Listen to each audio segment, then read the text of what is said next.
Hey there, everyone. Welcome to my channel. I am inspired to make this video because I've had 3 times in the last maybe 72 hours, maybe 4 days, this topic has come up. And so when it comes up that many times, it feels like, okay, let's talk about it. So the topic is comfort versus safety. So I want to address this. This is in the context of being in a relationship or in a group setting. So I want to unpack this a little bit and make some distinctions between comfort and safety. So, and I don't just mean physical safety. I mean also emotional, psycho-spiritual safety. Okay, so let's just take a moment and have a breath together, and then we'll dive in. Okay. So for a long time, I've said that our comfort zone is but a resting place between periods of growth. Our comfort zone is not a destination. And I've said that in a bunch of different ways, but basically the idea being that if what we seek in life is comfort, then what we are ultimately going after is stagnation. That we did not come to this incarnation, to our lives, to our life experience to merely be comfortable. Comfort is a nice thing, and we want to have some creature comforts, whether those are physical, emotional, spiritual. We want to be in relationships that feel comfortable, which means that they're safe. And sometimes, depending on what we're doing and what part of our life we're in or what relationship we're referring to, comfort is not the goal. If comfort were our goal, we would all be couch potatoes and watch things that comforted us and ate comfort food. And again, there's a place of stagnation. Now, for those of us who are on a path of spiritual growth, I think you can see that the goal of comfort is not, it's not for us. It's not what we came for. We came for something more. Whether we feel called to some greater mission or simply to have a more fulfilling, happy, spiritually connected life. Comfort isn't the goal because the ego is what chases comfort. So the ego will say, stay home or do this or do that or spend too much or eat that next bag of popcorn or whatever to feel comfortable. Sleep a little longer, take a nap. You don't like that job, get one that's, you like better. You don't like that relationship, change. Anything to feel comfortable. However, safety is a different thing. Safety is required for us to feel we can be in right relationship with another. So, or in the right place, the right group, the right circumstance, the right job, the right environment. We want to feel like our bodies are honored, our minds, our values, etc., are honored, are respected, even if there's disagreement.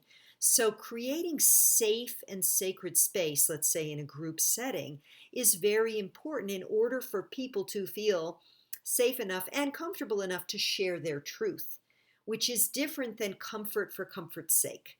So I hope that that's making sense. Safety in a group, I mean, there's a whole teaching on this that I do in one of my courses, but, and I'm not the only one who speaks about this. There are certain parameters which can create safety for a group, and that's too big of a topic to go into right now, but I'll just do a few touch points on things that are key. So to create safety in a group, people do have to know that their opinion, their values are honored and respected, even if not agreed with, that their voice can be heard, that there's a place and a place and a space for them to be heard, witnessed, seen, without needing someone else to change in order for them to be who they are. So as soon as we're in a group setting or a relationship where we need someone else to change in order for us to feel comfortable, that is a setup for a problem.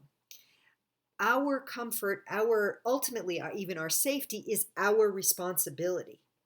It is up to us to feel comfortable enough in our own skin to stand in our truth, to speak our truth, to stand by our values, to make choices for our mind, body, and spirit that align with those values.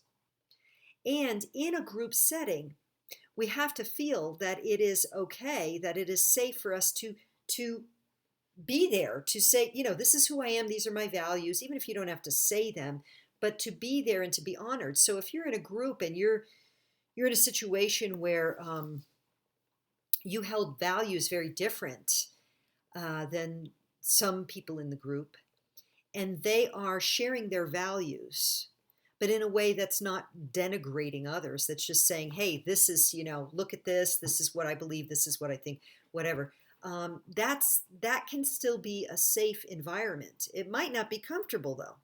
It might not be comfortable. But if those same people are actually denigrating, putting down, trashing, threatening those who don't believe with them, that's not safe. If someone's saying, I believe in A, and everybody who believes in B, they're stupid and shouldn't even be here and shouldn't even be alive, or whatever. I'm making a simple, exaggerated point example to illustrate the point. That's not safe, right? So you could say, I believe in A, and I don't agree with people who believe in B, but I do agree that they have the right to believe that and see that. But here's what I'm seeing, which supports my belief in A. Here's what I have to share about that. That doesn't necessarily violate safety, but as soon as they start dishing B, or threatening B in any way, then that's not safe. So I'm trying to give really broad stroke illustrations of the difference between safety and comfort. Because we are at a time right now where there's a lot of uncomfortableness. A lot of uncomfortable truths are being revealed for those with eyes to see. More people will begin to see and understand those truths. And it's not going to be comfortable, but it doesn't have to be unsafe. Okay? It doesn't have to be unsafe. Let me think of another illustration. There's so many. You can look up circle principles for how to create safety in a group setting, which is one of the things that I use as I set up groups to, especially long-term groups, to honor circle principles. So things like letting everyone have the right to their own voice, using I statements, not triangulating, so not telling secrets or gossiping behind someone else's back. That's not very safe. That feels very isolating and can create all kinds of things like slander and misjudgment and name calling, or even just mischaracterization of another person. So it's not safe to triangulate or tell secrets in a group or between two people against another person. Challenging the structure without following a protocol. Like, let's say you're in a group and there's a certain protocol about challenging the certain parameters or structures, and then starting to get people, kind of the mutiny on the bounty, getting people on your side and then challenging it without following the group's agreed upon protocols. That creates an unsafe environment where people don't feel safe to share their authentic truth. So, and again, sometimes these things can be uncomfortable but still safe. So if you're in a group environment and something needs to change and that needs to be brought up, it might be very uncomfortable, especially for those who don't want change. But that doesn't mean it's not safe for them. Ultimately, it's about honoring the sovereignty of each person. If we honor their body, mind, and spirit sovereignty, and honor each person's voice, give space for people to share in the way that is their right for them, their truth. These are all ways that we can create safety, but it doesn't guarantee comfort, because sometimes there is conflict in a group, sometimes, or in a relationship. Sometimes there are disagreements. But when we can use certain principles, circle principles, I'd recommend also the work of the late Marshall Rosenberg, nonviolent communication. These are ways to establish safety even in discomfort. So these are a few points that I just felt important to bring up because, again, this topic came up like 3 times in the course of several days, so I knew it was something that was worthy of addressing. So I hope you found this helpful. I'll leave links below for putting this on YouTube and BitChute. I'll leave links below for information if you want to find out more about my work. Anyway, I'm going to leave you with that. This is Dawn DelVecchio, and thank you so much for listening, and have a blessed day wherever you are in your life. Bye for now.